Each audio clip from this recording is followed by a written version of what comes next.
friends, hope you liked my first blog. My next blog would be on UK's preparation for Brexit. I won't be covering the Huawei saga this blog, but I'll be following that up in my next blog. So let's start with UK's Brexit preparation.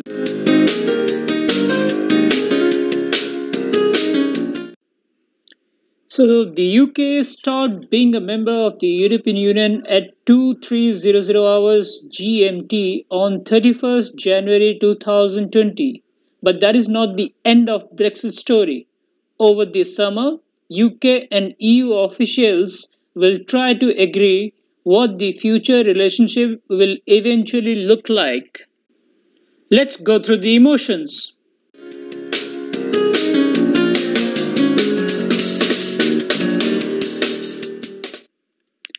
Now, what is Brexit?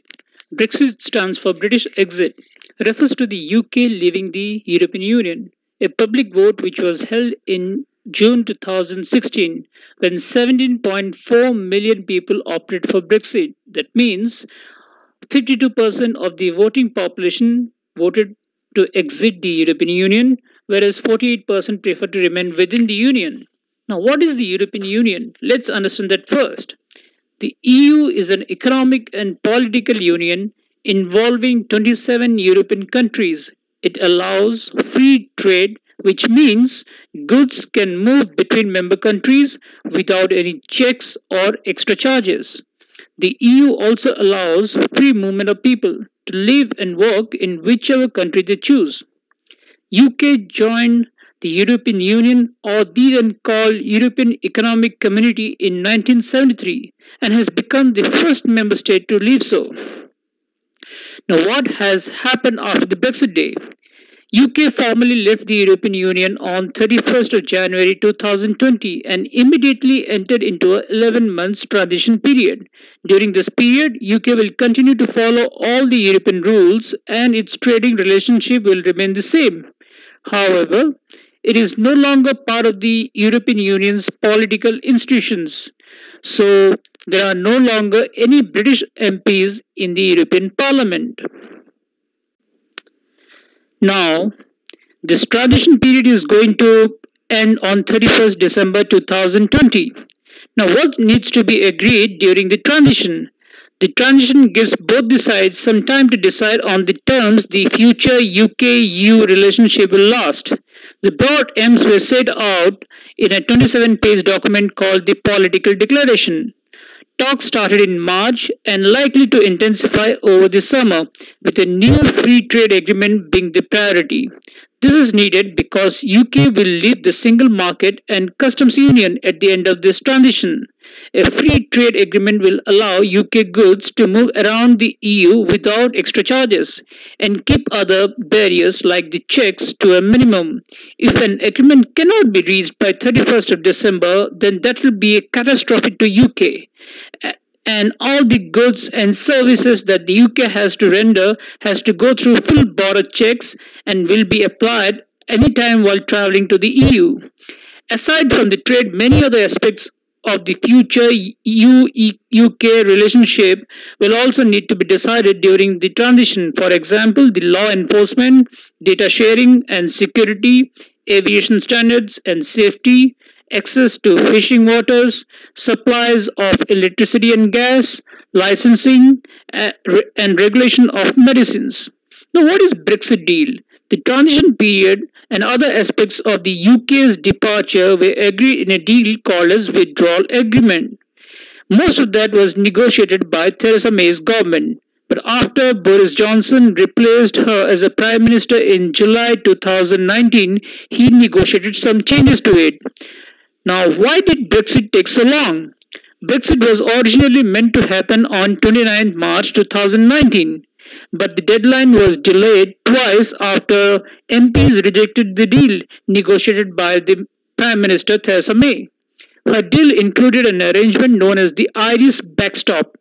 If it had been needed, this would have kept the UK in very close relationship with the EU in order to avoid checks along the Irish border. However, the backstop proved to be unacceptable to many Conservative MPs who feared the UK would be trapped in it for indefinite period. After MPs voted down the deal for the third time, Theresa May had to resign. And when Mr. Johnson came on board, he decided to extend the Brexit of his own after he saw MPs fail to get the revised deal passed into a law.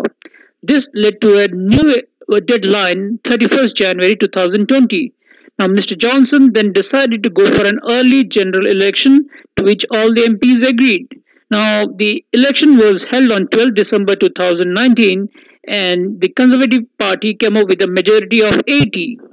Now, with a sizable majority in the parliament, it proved straightforward to pass the Brexit legislation, allowing UK to leave EU nearly 4 years after the referendum first took place. Now, what happens now? Now, during this, UK has to agree on terms and conditions, otherwise, it may face an uphill task after 1st of January 2021. Now, what does the future trade deal look like? Now, look at from both the aspects. Now, negotiations on a trade deal with the EU have been proceeding for several months. The UK, of course, wants as much access as possible for its goods and services to the European Union. The European Union has made it clear that UK must leave the customs union and single market and end the overall jurisdiction of the European Union Court of Justice. Now, both the sides say there are still a lot of significant areas of disagreement. For example, European Union proposals for a so-called level playing field, which should see the UK and EU maintain similar minimum standards of things like worker rights and environmental protection. The deadline for the two sides to agree on the extension to the transition period has now passed. If no trade deal has been passed or ratified by the end of the year, then the UK faces the prospect of tariffs on exports to the EU. The Prime Minister of UK, Boris Johnson, says that UK has been completely aligned with the EU rules, but the negotiations should be straightforward. But the critics have pointed out that UK wishes to have the freedom to diverge from EU rules so it can do deals with other countries, and that makes negotiations more difficult.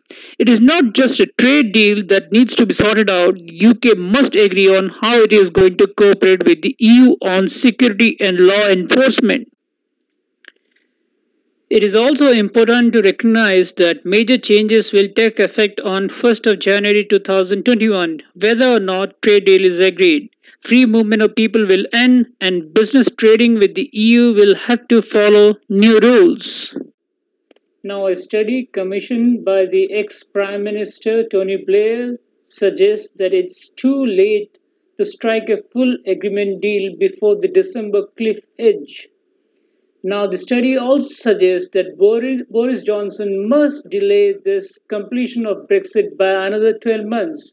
Or, in other words, the Prime Minister Boris Johnson is rather urged to recognize the responsible thing to do with all the Europe facing deep recession is to agree to a standstill implementation period for up to 1 year.